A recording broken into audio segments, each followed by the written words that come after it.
সোমেন, সোমেন, বাড়িতে আছিস? তাড়াতাড়ি দরজা খোল ভাই, আমার সামনে খুব বিপদ। ওই ওই ওরা ওরা আমাকে মারতে আসছে। সোমেন। রাত তখন কটা হবে? 1:30 কি 2? বাড়ির বাইরে সদর দরজায় ধাক্কার আওয়াজে সৌমেনের ঘুমটা ভেঙে যায়। ঘুমটা ভেঙে যেতেই বাইরে থেকে চিৎকারের আওয়াজটা কানে ভেসে আসতেই সে ঘুম জড়ানো গলায় বলে ওঠে, এত রাতে প্রিয়াংশু আমার বাড়িতে কেন? ওর আবার কি হলো? এই কথা বলে সৌমেন বিছানা ছেড়ে উঠে ঘর থেকে বেরিয়ে সদর দরজা খুলতেই দেখে তার প্রিয় বন্ধু প্রিয়াংশু বাড়ির সদর দরজার কাছে দাঁড়িয়ে আছে এবং তার চোখে মুখে আতঙ্কের একটা ছাপ ফুটে উঠেছে।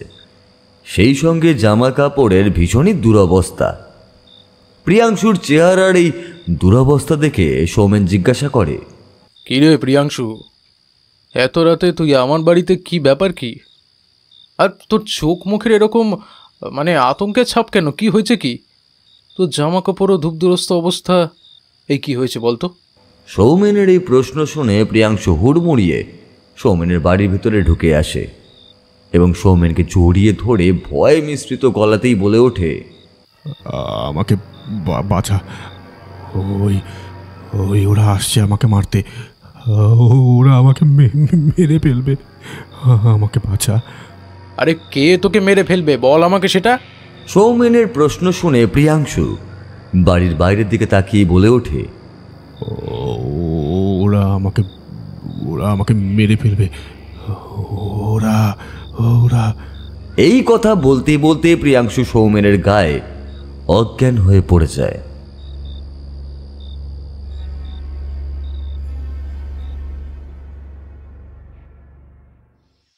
গরম গরম আলুর চপে কামড় দিয়ে রজত সৌমেনের উদ্দেশ্যে বলে ওঠে, সৌমেনদা, তোমার ওষুধের দোকানে কাজকর্ম কেমন চলছে?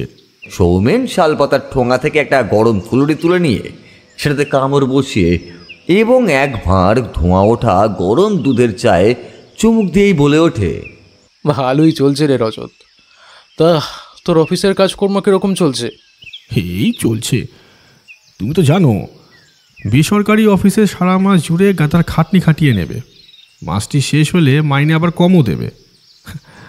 এতে কি আর সংসার চলে সারা মাসের? হ্যাঁ, ঠিকই বলেছিস। তাই তো আমি বেসরকারি অফিসের চাকরিটা ছেড়ে দিলাম, মেডিকেল রিপ্রেজেন্টেটিভের কাজটা ধরলাম। তারপরে কার্তিক সিগারেট জ্বালাতে জ্বালাতেই প্রশ্ন করে ওঠে, আচ্ছা সোমেনদা, তুমি ওষুধের দোকানটা খোলার আগে মেডিকেল রিপ্রেজেন্টেটিভের কাজ করতে, তাই না? হ্যাঁ, করতাম তো।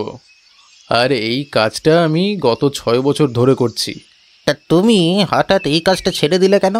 আসলে দীর্ঘ 6 বছর ধরে রাতের পর রাত জেগে এই কাজ করতে করতে আমার শরীর প্রচণ্ড খারাপ হয়ে গেছিল, আর তাই আমি খানিকটা বাধ্য হয়েই কাজটা ছেড়েছি।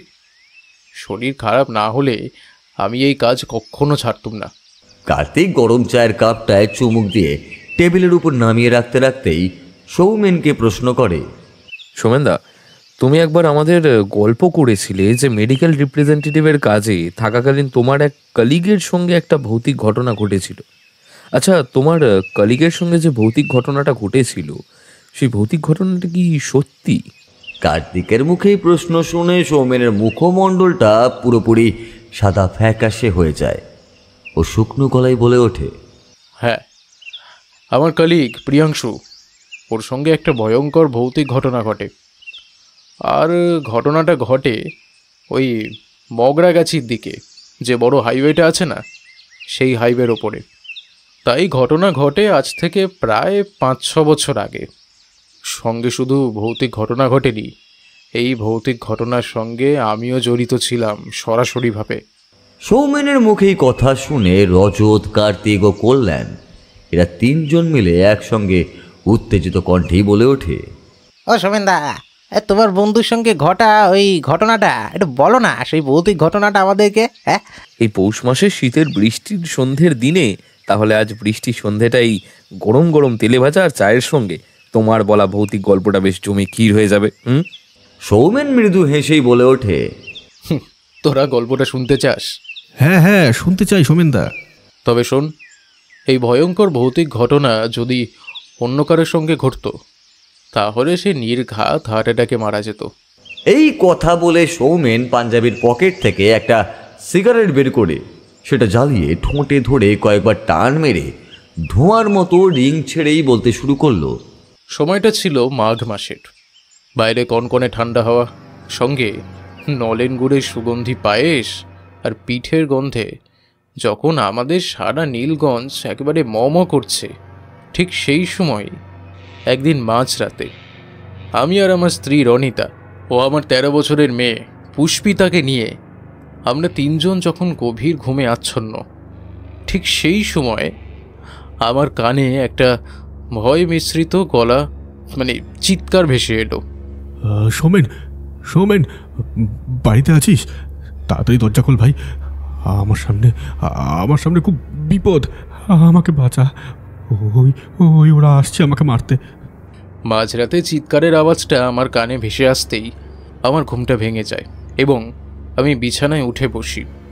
কান খাড়া করে শুনতে পাই যে বাড়ির বাইরে থেকে চিৎকারের আওয়াজটা ভেসে আসছে, আর সেটা প্রিয়াংশুর চিৎকারের আওয়াজ। সৌমেন, সৌমেন, বাড়িতে আছিস কি? তাড়াতাড়ি দরজা খোল ভাই, আমার সামনে খুব বিপদ, আমাকে বাঁচা, ওরা আসছে আমাকে মারতে। বাড়ির বাইরে থেকে প্রিয়াংশুর গলার আওয়াজ শুনতে পেয়েই আমি বলে উঠি, এই শীতের মাঝরাতে প্রিয়াংশু আমার বাড়িতে এসেছে কেন? ওর আবার কি হলো? ওর বাড়িতে আবার কোনো বিপদ হলো না তো? এই বলে আমি হাই তুলতে তুলতে শোয়ার ঘর থেকে বেরিয়ে সদর দরজার কাছাকাছি যাই। সদর দরজা খুলতেই দেখি প্রিয়াংশু দাঁড়িয়ে ঠক ঠক করে কাঁপছে। তার চোখে মুখে একটা ভয়ের আতঙ্ক স্পষ্ট ছাপ ফুটে উঠছে। সেই সঙ্গে তার পরনে জামা কাপড়ে ধূপদুরস্ত অবস্থা, জামা কাপড়ে ধুলো বালি, সেই সঙ্গে কাদা লাগা। এছাড়া ওর কপালের এক পাশে কেটে লাল রক্ত গড়িয়ে পড়ছে ওর মুখের এক পাশ বেয়ে। সেই সঙ্গেই ওর সারা চোখ মুখ লাল টকটক করছে, যেন ওর সঙ্গে একটু আগে কোনো ভয়ঙ্কর একটা ঘটনা ঘটে গেছে। আমি প্রিয়াংশুর এই অবস্থা দেখে তাকে জিজ্ঞাসা করলাম, কী রে প্রিয়াংশু, কি হয়েছে কি তোর? আমার প্রশ্ন শুনে প্রিয়াংশু হুড়মুড়িয়ে ঘরের ভেতরে ঢুকে আসে। ও আমাকে জড়িয়ে ধরিয়ে বাইরের দিকে তাকিয়ে ঠক ঠক করে কাঁপতে কাঁপতে একেবারে ভয় মিশ্রিত গলায় বলে ওঠে, আমাকে বাঁচা সৌমেন, ওরা আসছে, ওরা আমাকে মেরে ফেলবে। আরে কারা তোকে মেরে ফেলবে বল আমাকে? ওরা আমাকে মেরে ফেলবে। এই কথা বলতে বলতেই প্রিয়াংশু আমার কোলেই অজ্ঞান হয়ে ঢলে পড়ে। আমি সঙ্গে সঙ্গে ওকে আমার বৈঠকখানার ঘরে এসে একটা ছোট চৌকি আছে যেখানে, সেই চৌকিতে ধরে নিয়ে গিয়ে শুইয়ে দিই। ওর চোখে মুখে জল ছিটিয়ে জ্ঞান ফেরানোর চেষ্টা করি। তখন ইতিমধ্যেই রনিতা আর পুষ্পিতা ঘুম থেকে উঠে এসেছে। প্রিয়াংশুকে অজ্ঞান অবস্থায় চৌকিতে শুইয়ে থাকতে দেখে রনিতা একটু চিন্তিত গলায় জিজ্ঞাসা করল, কি গো সৌমেন, প্রিয়াংশু ঠাকুরপুর কি হয়েছে? আর ও মাঝরাতে আমাদের বাড়িতে, কি ব্যাপার? জানি না গো, আরে ওর সঙ্গে কিছু একটা হয়েছে, জ্ঞান ফিরলেই জানা যাবে। একটা কিছু ঘটেছে জানো তো। 10-15 মিনিট কেটে যাবার পরে প্রিয়াংশুর জ্ঞান ফেরে।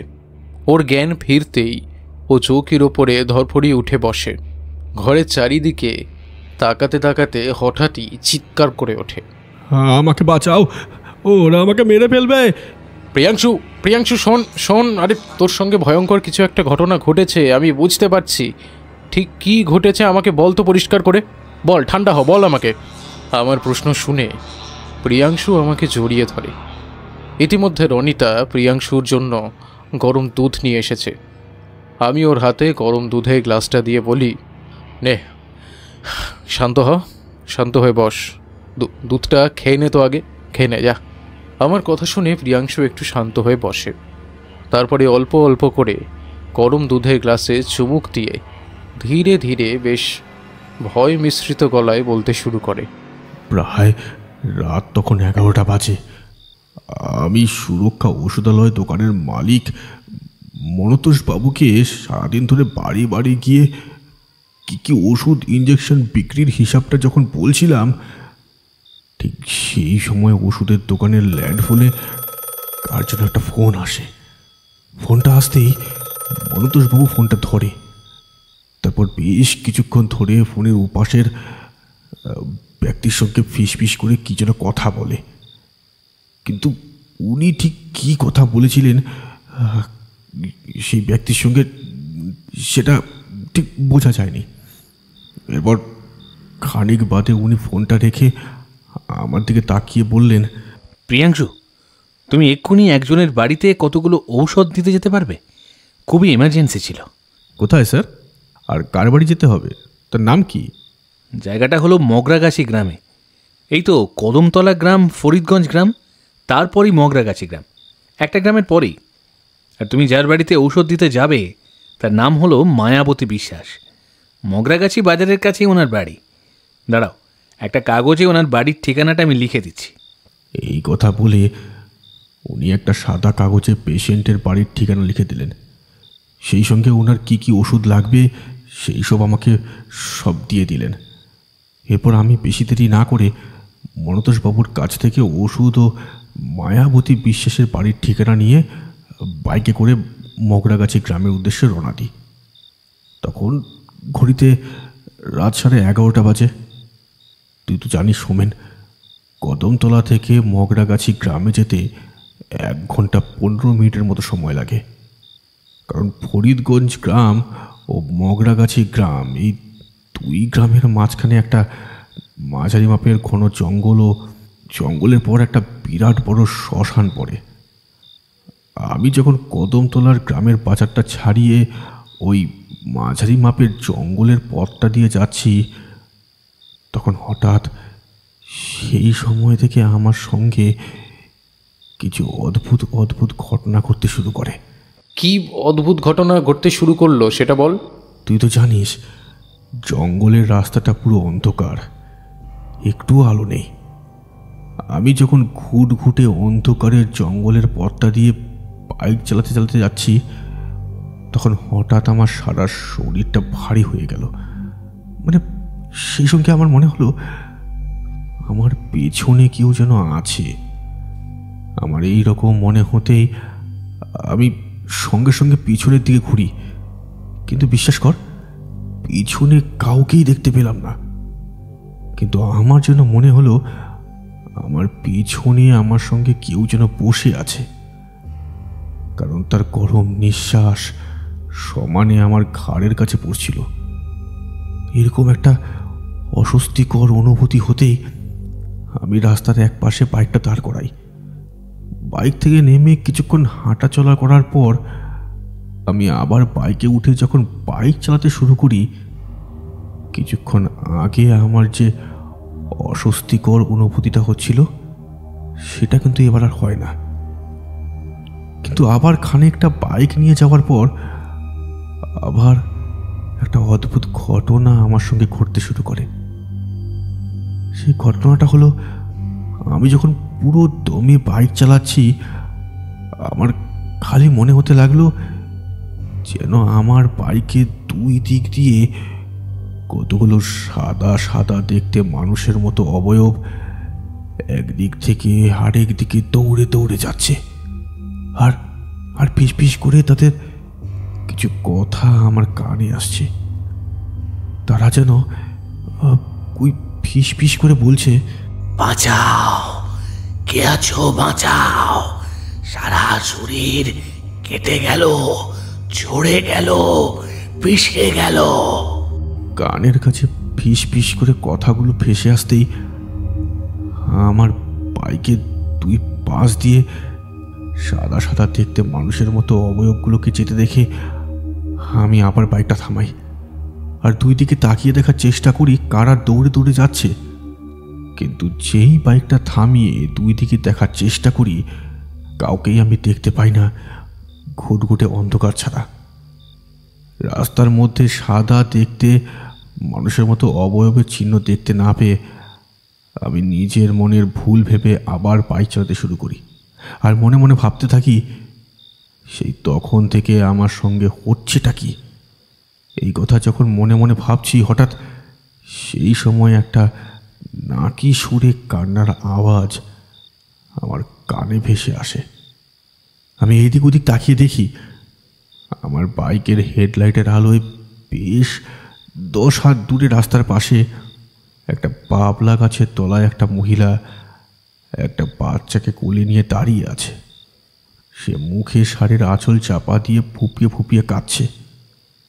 মহিলাটিকে রাস্তার একপাশে দাঁড়িয়ে ওই বাচ্চা কোলে নিয়ে কাঁদতে দেখে আমি ওনার সামনে বাইকটা নিয়ে দাঁড় করাই আর জিজ্ঞাসা করি, এত রাতে এই জঙ্গলের ফাঁকা রাস্তায় আপনি বাচ্চা কোলে নিয়ে দাঁড়িয়ে কাঁদছেন কেন?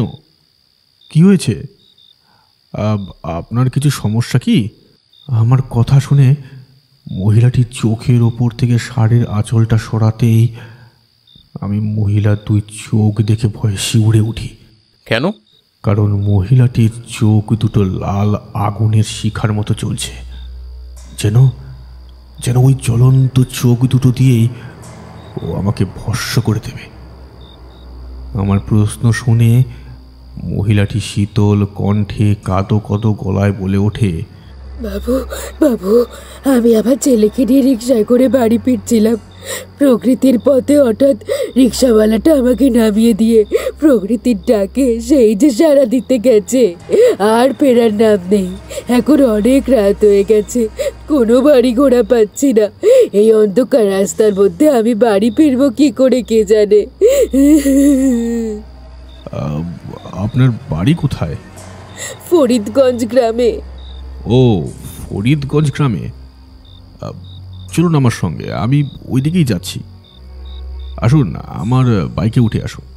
আমি এই কথা বলতেই মহিলাটি বাচ্চাটিকে নিয়ে আমার বাইকের পিছনে বসে আমি আবার বাইক চালাতে শুরু করলাম। কিন্তু তারপর বাইক চালাতে চালাতে হঠাৎ আমার আয়না দিয়ে মহিলাটির কোলের বাচ্চাটার দিকে আপনা থেকে দৃষ্টি যেতেই আমি দেখি বাচ্চাটার মুখের এক পাশ থেতলানো, সেখান থেকে কালচে রক্ত গড়িয়ে গড়িয়ে বাচ্চাটার সারা গায়ে পড়ছে। বাচ্চাটার মুখের এই ভয়ঙ্কর অবস্থা দেখে আমার সারা শরীর ভয়ে শিউরে উঠে। তখন এমন সময় মহিলাটির নাকি সুরে আমার পেছন দিক থেকে বলে ওঠে, বাবু, বাইরের আয়না দিয়ে কি দেখছেন? আমার বাচ্চাটার কিভাবে মুখ থেতলে গেছে সেটা দেখছেন? হ্যাঁ, ওই আর কি। তা ওর মুখটা থেতলালো কি করে? আমার প্রশ্ন শুনে মহিলাটি কাঁদতে কাঁদতে তখন বলতে শুরু করলো, আজ থেকে 1 মাস আগের ঘটনা। আমার বাড়ি থেকে একটু দূরে একটা কলতলা আছে। সেই কলতলাটা একদম বড় রাস্তার ধারে। ওই রাস্তা দিয়ে বড় বড় যানবাহন চলে। একদিন বাড়িতে আমার স্বামী না থাকাকালীন আমি আমার ছেলেটাকে নিয়ে বড় রাস্তার ধারে ওই কলপাড়ে বসে বাসন মাজছিলাম, আর আমার বাচ্চাটা আমার পাশে বসে খেলছিল। হঠাৎ তো খেলতে খেলতে কখন যে বড় রাস্তায় চলে গেছে বাসন মাজতে মাজতে আমি লক্ষ্য করিনি। এরপর যখন আমার হুঁশ ফেরে তখন আমি পাশে তাকিয়ে দেখি ও নেই। আমার পাশে ওকে দেখতে না পেয়ে আমি এদিক ওদিক তাকাতে দেখি ও খেলতে খেলতে বড় রাস্তার একদম মাঝখানে চলে গেছে। আমি এই দৃশ্য দেখে বাসন মাজা থামিয়ে যেই ওকে ছুটে আনতে যাবো, অমনি একটা অটো এসে আমার ছেলেটাকে ধাক্কা মারলো। ধাক্কা লাগতেই ও ছিটকে গিয়ে রাস্তার অন্য পাশে একটা পাথরের ওপর গিয়ে পড়ে। রাস্তায় পড়ে থাকা পাথরটার গায়ে ওর মুখের এক পাশটা লাগতেই ওর মুখের অর্ধেকটা তখন থেতলে যায়। বাবু, ওর মুখের জন্য আমি অনেক চিকিৎসা করেছি, কিন্তু এর কোনো সুরা হয়নি। মহিলাটির মুখে তার ছেলের এই করুণ কাহিনী শুনে আমার মনে তখন বাচ্চাটির জন্য অল্প দুঃখ জাগলো। কিন্তু বিষয়টাকে পাত্তা না দিয়ে আমি আরও জোরে জোরে বাইক চালাতে শুরু করি, যাতে যত দ্রুত সম্ভব মায়াবতী বিশ্বাসের বাড়িতে পৌঁছানো যায়। এরপর আমি জঙ্গল পেরিয়ে যেই শ্মশান পথটা ধরতে যাব, হঠাৎ আয়না দিয়ে মহিলাটির দিকে দৃষ্টি যেতেই আমার সারা শরীরের লোম খাড়া হয়ে যায়। আমি দেখি মহিলাটির একটা চোখের মণি নেই। যে চোখটার মণি নেই সেই চোখের মণিটি গলার নলির কাছে রয়েছে এবং সেই চোখের মণিটা গোল গোল করে ঘুরছে, আর একটা চোখ যেন লাল জ্বলন্ত মশালের মতো জ্বলছে। মহিলাটির সারা মুখমণ্ডলটা আগুনে পোড়া। মহিলাটির চোখে আমার চোখ পড়তেই মহিলাটি একটা সাপদের হাসি হেসে বলে উঠল, বাবু, আপনি তো বিভিন্ন চিকিৎসার লাইনের সঙ্গে যুক্ত। আপনি আমার বাচ্চা ছেলেটাকে সুস্থ করার একটা ব্যবস্থা করে দিন না দয়া করে। এই কথা বলে মহিলাটি বাচ্চাটাকে নিয়ে আমার বাইকের পেছন দিক দিয়ে অন্ধকার ঘন জঙ্গলের রাস্তার মধ্যে কোথায় যে ধোয়ার মতো অদৃশ্য হয়ে গেল আমি দেখতে পেলাম না। অন্ধকার জঙ্গলের রাস্তার মধ্যে আমি এইরকম একটা ভয়ঙ্কর গা শিরশির করা দৃশ্য দেখে সঙ্গে সঙ্গে বাইক থামিয়ে বাইক থেকে নামি। তারপর বাইকের ডিক্কি খুলে জলের বোতলটা বের করে চোখে মুখে জলের ছেটা দিতে লাগি, আর মনে মনে ভাবতে লাগি, কিছুক্ষণ আগে বাচ্চা সমেত যে মহিলাটি বাইকে তুললাম সে কি কোনো অসুরেরই, নাকি কোনো মানুষ, নাকি আমি সব কিছু ভুল দেখলাম? আমি কি তাহলে এতক্ষণ ধরে স্বপ্নের রাজ্যে ছিলাম? এইসব কথা ভাবতে ভাবতে আরও কিছুটা সময় কেটে যায়। আমি একটু ধাতস্থ হতেই আর বেশি দেরি না করে আবার বাইকে চেপে বসি। তারপর আবার রওনা দিতে শুরু করি সেই শ্মশানের পথ দিয়ে। শ্মশানের পথ দিয়ে কিছুটা যাওয়ার পর আমার আপনা থেকেই দৃষ্টি চলে যায় শ্মশানের দিকে। শ্মশানের দিকে দৃষ্টি যেতেই আমি দেখি একটা মরা মানুষকে খাটিয়ায় করে 4 জন শ্মশানে নিয়ে আসছে, আর মুখে বলো হরি হরি বল বলে চিৎকার করছে। বলো হরি হরি বল, বলো হরি হরি বল। যে 4 জন মরাটাকে কাঁধে করে নিয়ে আসছে তাদের 4 জনের মুখ আমি পরিষ্কার দেখতে পেলাম না। আমি বিষয়টাকে পাত্তা না দিয়ে নিজের মতো পুরো দমে আবার যেতে শুরু করি, কিন্তু পথে যেতে যেতে আমার মনে হলো যাদেরকে মরা নিয়ে শ্মশানে যেতে দেখেছিলাম তারাই যেন আমার বাইকের পেছন পেছন আসছে। আমার এই রকম মনে হতেই আমি পেছন ফিরে দেখি শ্মশানে যাদেরকে মরা নিয়ে যেতে দেখেছিলাম সেই 4 জন, ওই 4 জন তারাই আমার পেছন পেছন আসছে আর চিৎকার করতে করতে বলছে, বলো হরি হরি বল, বলো হরি হরি বল। যে 4 জন আমার বাইকের পেছন পেছন আসছে তাদের 4 জনের পুরো শরীর সাদা ফ্যাট ফেটে। দেখে মনে হচ্ছে ওদের 4 জনের শরীরে রক্ত নেই, সেই সঙ্গে ওদের চোখের মণিগুলো ঘোলাটে। এছাড়া ওদের 4 জনের কপালে চন্দনের ফোঁটার, গলায় রজনীগন্ধার মালা, নাকে তুলো গজা। 4 জনের এই ভয়াবহ রূপ দেখে আমার বুঝতে বাকি রইল না যে এরা 4 জন প্রত্যেকে মারা গিয়েছে। আমি এখন মরা মানুষের কবলে পড়েছি, আর যেভাবেই হোক আমাকে ওদের হাত থেকে বাঁচতে হবে। তাই আমি নিজেকে বাঁচানোর জন্য প্রাণপণে পুরো দমে বাইক চালাতে শুরু করি। বাইক চালাতে চালাতে আমি শুনতে পাই যে সেই 4টে মরা মানুষ আমাকে কাঁদতে কাঁদতে বলছে, এই ছেলে, আমাদের দাহ করো না, আমাদের যে মুখে আগুন দেওয়ার মতো কেউ নেই। কিন্তু আমি ওদের কোনো কথায় কান না দিয়ে পিছনে না তাকিয়ে জোরে বাইক চালাতে থাকি। 15-20 মিনিট হয়তো বাইক চালানোর পর আমি যখন শ্মশানটা পার করে চলে আসি তখন রাস্তার ওপর একটা ছোট্ট চায়ের গুমটি দোকান দেখতে পাই। সেই গুমটি চায়ের দোকানটা খোলা দেখে মনে মনে বলি, গলাটা শুকিয়ে এসেছে, যাই একটু চা খেয়ে আসি ওই দোকান থেকে। সেই রাত 9টা নাগাদ পল্টুদার দোকান থেকে কখন যে চা খেয়েছি।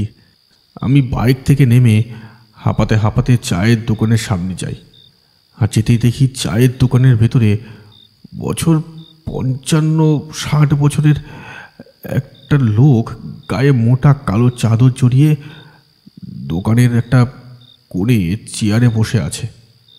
তার চোখ দুটো বন্ধ। আমি লোকটিকে একটু আমতা আমতা করে বলি, দাদা ঘুমোচ্ছেন নাকি?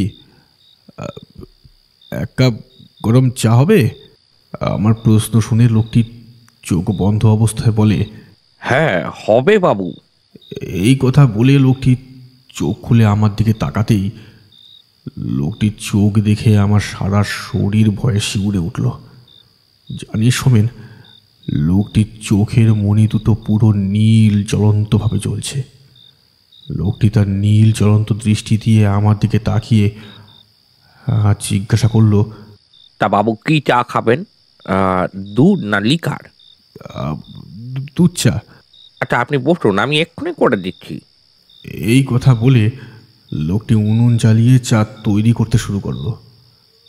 আর অন্যদিকে আমি চায়ের দোকানের ভেতর যেই ঢুকতে যাব অমনি একটা পচা আষ্টে দুর্গন্ধ আমার নাকে এসে ধাক্কা মারল। সঙ্গে সঙ্গে আমার সারা শরীর গুলিয়ে উঠতে শুরু করলো। আমি তখন দোকানের ভেতর না ঢুকে চা তৈরির জন্য বাইরেই অপেক্ষা করতে লাগলাম। এরপর লোকটি চা তৈরি করে আমার হাতে যেই দিতে যাবে ঠিক তখন লোকটির দিকে আমার দৃষ্টি যেতেই দেখি কিছুক্ষণ আগে যে 4টে মরা মানুষকে আমার বাইকের পেছনে ধাওয়া করতে দেখেছিলাম, সেই 4টে মানুষের মধ্যে একটা মরা মানুষ এই চায়ের দোকানের মালিকের জায়গায় দাঁড়িয়ে আছে। আর দাঁত বের করে একটা কানে এঁটো করা হাসি হাসতে হাসতে আমাকে বলছে, এই ছেলে, আমাকে দাহ করো না, আমার মুখে আগুনে দেওয়ার মতো কেউ নেই। ওর এই ভয়ঙ্কর রূপ দেখে আমি আর বেশি দেরি না করে মাটির ভার ভর্তি চাটা ফেলে সঙ্গে সঙ্গে বাইকে উঠলাম। কিন্তু তখন যেই বাইকটা চালাতে যাব দেখি বাইকের সামনে চায়ের দোকানের লোকটি দাঁড়িয়ে আছে। কোনো রকমে গলায় জোর এনে মা তারার মন্ত্র জপ করতে শুরু করি। কালী কালী মহাকালী, কালীকে পা ভরিণী, ধর্মকাম প্রদে দেবী, নারায়ণী নমস্তুতে। মা তারার মন্ত্র জপ শুরু করতেই আমি দেখি লোকটির শরীরটা ধীরে ধীরে সাদা ধোঁয়ার আকার নিয়ে রাস্তার ঘুটঘুটে কালো অন্ধকারের মধ্যে কোথায় যেন অদৃশ্য হয়ে যায়। লোকটি অদৃশ্য হয়ে যেতেই আমি আর বেশি দেরি না করে কোনো রকমে কাঁপা কাঁপা হাতে বাইক চালাতে শুরু করি। আর মা তারার জপ করতে থাকি সমানে মুখে বিড়বিড় করে, নমো কালী কালী মহাকালী, কালীকে পাপ হরিণী, ধর্মকাম প্রদে দেবী, নারায়ণী নমস্তুতে। এরপর শ্মশানের পথ ধরে আবার বেশ কিছুক্ষণ বাইক চালানোর পর হঠাৎ বাইকের হেডলাইটের হলুদ আলোতে দেখতে পাই পথের মাঝখানে একটা ছোট্ট বাচ্চা মেয়ে পিছন ফিরে হাত পা ছড়িয়ে কাঁদছে। এই কষা শীতের রাতে একটা বাচ্চা মেয়েকে অন্ধকার রাস্তার মাঝখানে বসে কাঁদতে দেখে আমি বাইক থামিয়ে বাচ্চা মেয়েটির দিকে তাকিয়ে মনে মনে বলি, এই কষা পৌষ মাসে শীতের রাতে বাচ্চা মেয়েটা একা এই ফাঁকা রাস্তার মাঝখানে বসে কাঁদছে কেন? ওর আবার কিছু বিপদ হলো না তো? আমি বাইক থেকে না নেমে বাচ্চাটির উদ্দেশ্যে প্রশ্ন করি, এই খোকি, এই শীতের রাতে তুমি এই ফাঁকা রাস্তার মাঝখানে বসে কাঁদছো কেন? কী হয়েছে তোমার? আমি দেখলাম আমার প্রশ্ন শুনে বাচ্চাটি কিচ্ছু উত্তর দিল না, শুধু ভ্যা ভ্যা করে কেঁদেই চলল। আমি তখন খানিকটা বাধ্য হয়েই বাইক থেকে নামলাম। তারপর ধীর পায়ে বাচ্চা মেয়েটির দিকে এগিয়ে গেলাম। ওর সামনে বসে ওর কাঁধে হাত দিয়ে আবার প্রশ্ন করলাম, তুমি কাঁদছো কেন? কি হয়েছে তোমার? এইবার বাচ্চা মেয়েটি কান্না থামিয়ে ধীরে ধীরে আমার দিকে তাকালো। বাচ্চা মেয়েটি আমার দিকে তাকাতেই আমি বাচ্চা মেয়েটির মুখ দেখা মাত্র 10 হাত দূরে ছিটকে গিয়ে বললাম। এই কথা বলে প্রিয়াংশু সঙ্গে সঙ্গে 2 হাত দিয়ে মুখ ঢেকে ফেলে, জোরে জোরে হাঁপাতে থাকে। প্রিয়াংশুকে জোরে জোরে হাঁপাতে দেখে সৌমেন প্রশ্ন করে ওঠে, আচ্ছা বাচ্চা মেয়েটা তোর দিকে তাকাতেই তুই ওর কাছ থেকে দূরে ছিটকে সরে এলি কেন? সৌমেনের প্রশ্ন শুনে প্রিয়াংশু আবার ভয় মিশ্রিত গলায় ধীরে ধীরে বলতে শুরু করে, বাচ্চা মেয়েটি আমার দিকে তাকাতেই বাইকের হেডলাইটের আলোয় বিস্ফারিত দৃষ্টিতে দেখি বাচ্চা মেয়েটির চোখের মণি বলে কিছুই নেই, তার জায়গায় দুটো বড় বড় কালো গর্ত রয়েছে, আর সেই কালো গর্তটার থেকে চুইয়ে চুইয়ে কালচে লাল রক্ত বাচ্চা মেয়েটির সারা মুখে গড়িয়ে গড়িয়ে পড়ছে। সেই লাল রক্ত ধারায় বাচ্চা মেয়েটির সারা মুখ লাল হয়ে উঠেছে। আমি আরও দেখলাম বাচ্চা মেয়েটির একটা হাত নেই, যে হাতটা আছে সেই হাতটা পুরো কঙ্কালের মতো পুরো সরু সরু হাড় গোড় দেখা যাচ্ছে। বাচ্চা মেয়েটির এই ভয়ঙ্কর বিভৎস রূপ দেখা মাত্র আমি কোনো রকমে উঠে কাঁপা কাঁপা পায়ে বাইকের কাছে গিয়ে পৌঁছাই। তারপর বাইকে উঠে আমি যেই বাইক চালাতে যাব, দেখি বাচ্চা মেয়েটি উঠে আমার দিকে হাসতে হাসতে এগিয়ে আসছে, আর ফ্যাঁস ফেঁসে গলায় বলছে, কাকু, ও কাকু, আমি না রাস্তা হারিয়ে ফেলেছি, তুমি আমাকে বাড়িতে বাবা মার কাছে পৌঁছে দেবে? বাচ্চা মেয়েটিকে এগিয়ে আসতে দেখে আমি আর বেশি দেরি না করে জোরে জোরে বাইক চালাতে শুরু করি। আর বাইক চালাতে চালাতে শুনতে পাই পেছন দিক থেকে বাচ্চা মেয়েটি বলছে, ও কাকু, দাঁড়াও, আমি না রাস্তা হারিয়ে ফেলেছি, তুমি আমাকে বাড়িতে বাবা মার কাছে পৌঁছে দেবে না?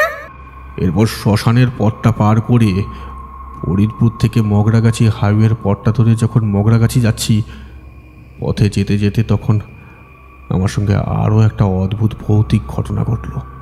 আরে আবার কি অদ্ভুত ভৌতিক ঘটনা ঘটে তোর সঙ্গে? আমি যখন বাইকে করে মগরাগাছির দিকে যাচ্ছি, তখন হঠাৎ বাইক চালাতে চালাতে রাস্তায় চলা হালকা হলুদ আলোয় আমি দেখতে পাই আমার বাইক থেকে 20 হাত দূরে একটা লোক যাচ্ছে মাথা নিচু করে।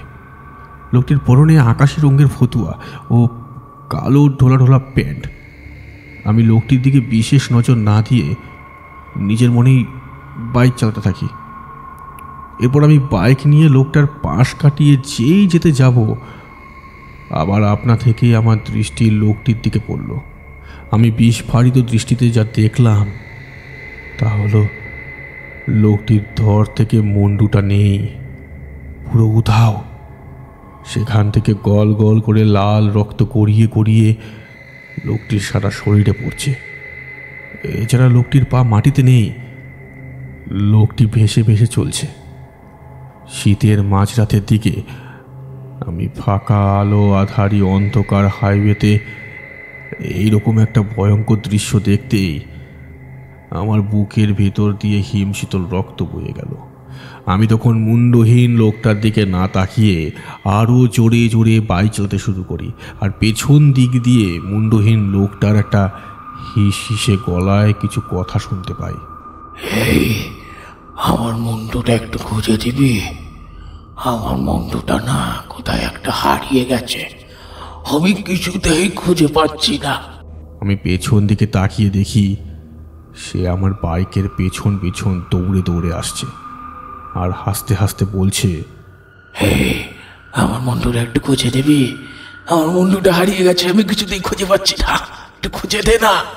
তাকে দৌড়ে আসতে দেখে আমি এবার জোরে জোরে মা তারার নাম জপ করতে থাকলাম। আমি কোনো রকমে মা তারার নাম জপ করতে করতে মগরাগাছি গ্রামে মায়াবতী বিশ্বাসের বাড়ি গিয়ে পৌঁছাই। সেখানেও গিয়ে আমার সঙ্গে একটা অদ্ভুত ভৌতিক ঘটনা ঘটে জানিস। আমি যখন মায়াবতী বিশ্বাসের বাড়ির সামনে গিয়ে পৌঁছাই, তখন ঘড়িতে রাত 1টা বাজে। সারা মগরাগাছি গ্রামে ঘুটঘুটে অন্ধকার, গ্রামের মানুষজন গভীর ঘুমে আচ্ছন্ন। আমি মায়াবতী বিশ্বাসের বাড়ির সামনে গিয়ে বাইকটা দাঁড় করাতেই আকাশে ফুটে ওঠা গোল পূর্ণিমার চাঁদের ঝকঝকে রূপলি আলোতে দেখি মায়াবতী বিশ্বাসের বাড়িটা যেন কেমন। বাড়ির দেওয়াল জুড়ে বুনোলতা পাতায় ভর্তি, সেই সঙ্গে বাড়ির বিভিন্ন জায়গায় দেওয়ালগুলো থেকে চুন বালি ইট খসে পড়ছে। এছাড়া সারা বাড়ির আশেপাশটা ও বাড়ির সামনের ছোট উঠোনটায় বুনো ঝোপ জঙ্গলে ভর্তি। সেই বুনো ঝোপ জঙ্গলের ভেতর থেকে ঝিঝি পোকার ডাক ভেসে আসছে, আর সেই সঙ্গে সারা বাড়িটা অন্ধকারে ঘুটঘুট করছে। আমি বাইক থেকে নেমে ওষুধের প্যাকেটটা নিয়ে উঠোনের সামনে বুনো ঝোপ জঙ্গল পেরিয়ে বাড়ির সদর দরজার কাছে এগিয়ে যাই। এগিয়ে গিয়ে ওনার নাম ধরে ডাকতে লাগি, মায়াবতী দেবী, ও মায়াবতী দেবী, বাড়িতে আছেন কি? আমি 1-2 মিনিট ধরে ওনার নাম ধরে ডাকার পর হঠাৎ করেই বাড়ির সদর দরজাটা খুলে যায়। আমার কানের মধ্যে একটা গম্ভীর গলা শোনা যায়, ঔষধগুলো এনেছেন? গলার আওয়াজটা কানে ভেসে আসতেই আমার বুকটা ভয়ে ধড়াস করে ওঠে। কিন্তু তখন আমি সেই ভয়টাকে পাত্তা না দিয়ে সদর দরজার দিকে তাকিয়ে দেখি বছর 60-এর এক বয়স্ক রোগা ফর্সা মতো মহিলা দাঁড়িয়ে আছে, এক দৃষ্টিতে আমার দিকে তাকিয়ে আছে। সেই দৃষ্টিটা যেন মরা মানুষের দৃষ্টি, কারণ মহিলার 2 চোখের পলক পড়ে না একদম। মহিলাটির প্রশ্ন শুনে আমি বললাম, হ্যাঁ এনেছি মাসিমা, এই নিন আপনার ওষুধগুলো। আমি মায়াবতী দেবীর হাতে ওষুধের প্যাকেটটা দিতেই উনি আমাকে বললেন, বাবা একটু দাঁড়াও, আমি ঔষধগুলোর টাকা এখনই নিয়ে আসছি। এই কথা বলে উনি বাড়ির ভেতরে চলে যান। কিন্তু 10-15 মিনিট কেটে যাওয়ার পরও উনি ওষুধগুলোর টাকা নিয়ে আসছেন না দেখে আমি খানিকটা বাধ্য হয়েই ওনাকে ডাক দিয়ে বলি, মাসিমা 1:30 বাজতে চললো, আমাকে এবার বাড়ি ফিরতে হবে, আপনি দয়া করে তাড়াতাড়ি পেমেন্টটা করে দিন না। কিন্তু আমার কথা শুনে ভেতর থেকে সেই মহিলার কোনো সাড়া শব্দ পেলাম না। আমি তখন খানিকটা বাধ্য হয়ে বাড়ির ভেতরে ঢুকলাম। বাড়ির ভেতর ঢুকতেই দেখি বাড়ির ভেতরটা পুরো অন্ধকারে ঘুটঘুট করছে। বাড়ির কোথাও কোনো জায়গায় একটাও আলো জ্বলছে না। বাড়ির ভেতরটা আমি পুরো অন্ধকার দেখলাম। শার্টের পকেট থেকে একটা ছোট টর্চ লাইট বের করে সেটা জ্বালিয়ে ধীরে ধীরে বাড়ির আরও ভেতরে ঢুকলাম। বাড়ির ভেতরে একটা ঘরে ঢুকে আমি আমার হাতে ধরা টর্চ লাইটের হলদে আলোটা একটা ভাঙা চৌকির ওপর পড়ল, আর সেটা পড়তেই আমার সারা শরীরটা ভয়ে শিউরে উঠল। কারণ আমি বিস্ফারিত দৃষ্টিতে যা দেখলাম তা হলো মায়াবতী দেবীর নিথর দেহটা ভাঙা চৌকির ওপর পড়ে আছে, আর তার পাশে আমার কিছুক্ষণ আগে দেওয়া ওষুধের প্যাকেটটা পড়ে আছে। আমি ভয়ে ছুটতে ছুটতে বাড়ির বাইরে আসতে যাব, ঠিক তখন পেছন দিক থেকে মায়াবতী দেবীর ফ্যাঁস ফ্যাঁসে গলা শুনতে পেলাম। মায়াবতী দেবী ফ্যাঁস ফ্যাঁসে গলায় বলছে, কি হে বাজা, কোথায় যাচ্ছ? ঔষধগুলোর দাম নেবে না?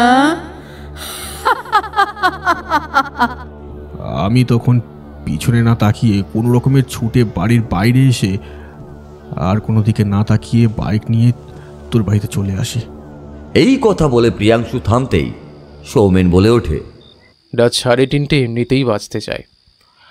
তোকে আর আমি আজকে রাতে বাড়ি ফিরতে দেবো না প্রিয়াংশু। আজকে রাতে তুই বরঞ্চ আমার বাড়িতেই থাক, কালকে সকালে আমি তোকে আমার বাইকে করে বাড়ি পৌঁছে দিয়ে আসবো, ওকে? হ্যাঁ, আমারও খুব ঘুম পাচ্ছে সৌমেন, আমি এখন একটু গভীর ঘুমোতে চাই। কাল সকালে তুই বরঞ্চ আমাকে বাড়ি পৌঁছে দিস।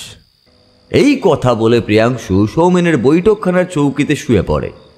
প্রিয়াংশুকে শুয়ে পড়তে দেখে সৌমেন ও রনিতা নিজেদের শোয়ার ঘরে চলে আসে।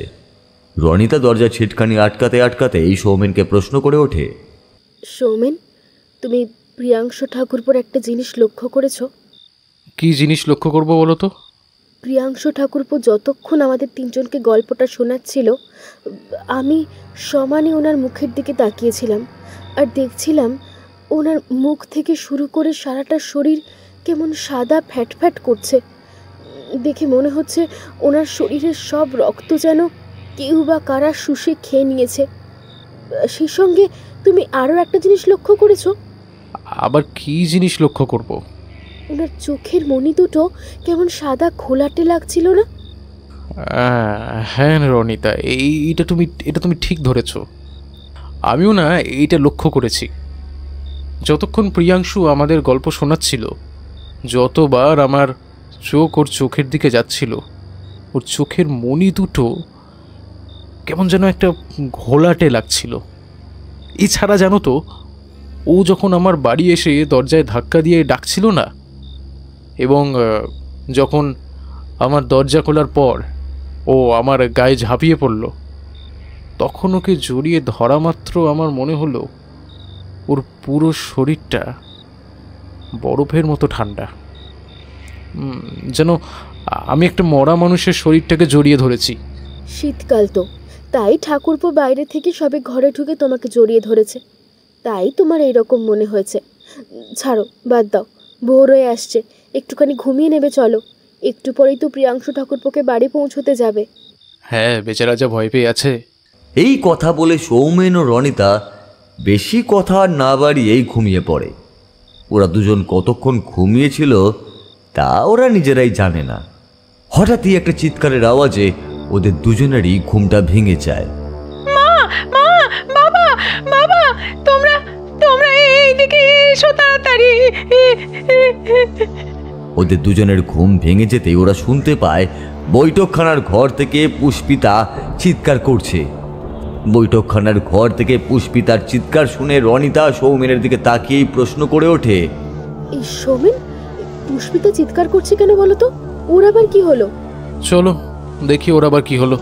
এরপর ওরা দুজন বৈঠকখানার ঘরে যেতেই দেখে পুষ্পিতা বৈঠকখানার ঘরের মাঝে দাঁড়িয়ে প্রিয়াংশুর দিকে তাকিয়েই জোরে জোরে হাঁপাচ্ছে।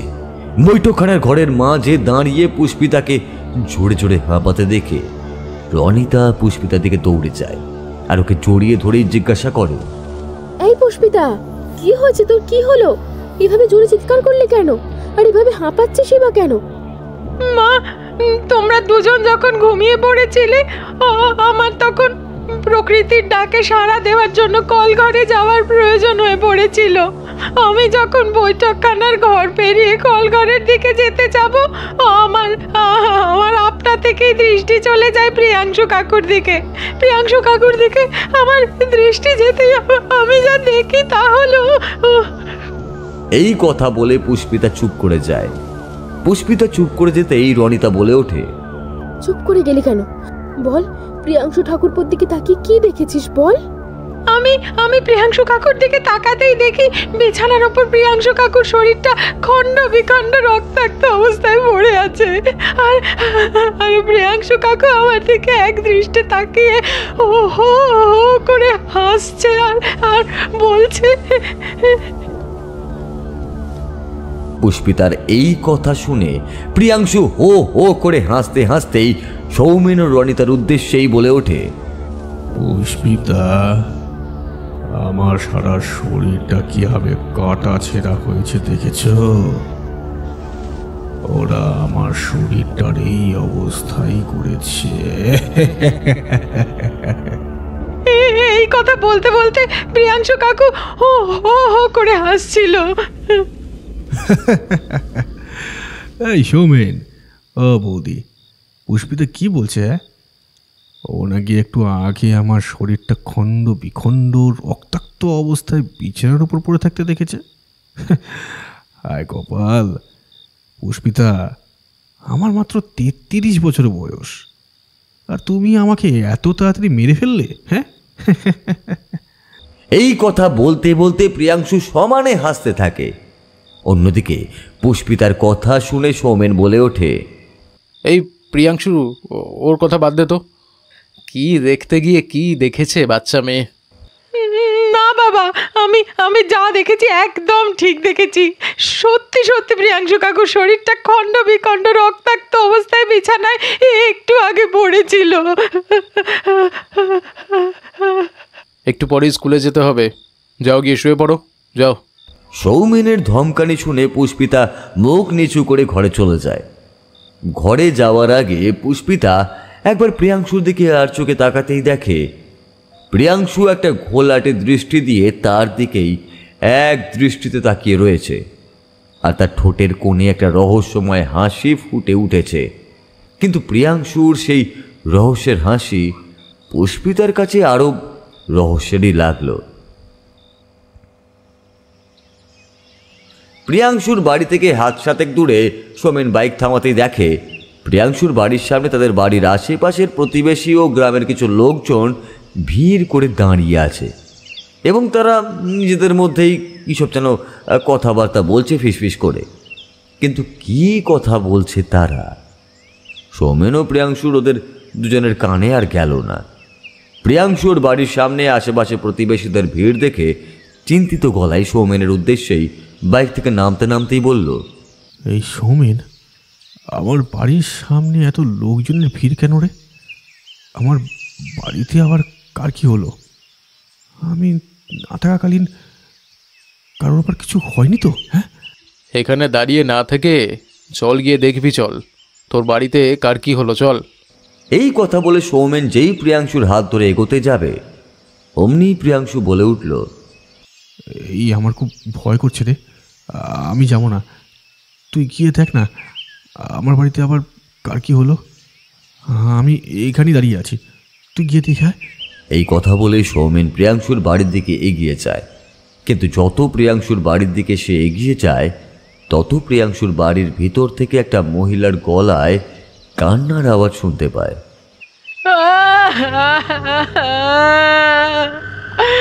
ঠাকুর, কি করলে ঠাকুর? আমার একমাত্র শিবরাত্রির শোল থেকে আমার কাছ থেকে কেড়ে নিলে। আমি আমি এবার কি নিয়ে থাকবো ঠাকুর? কি নিয়ে থাকবো?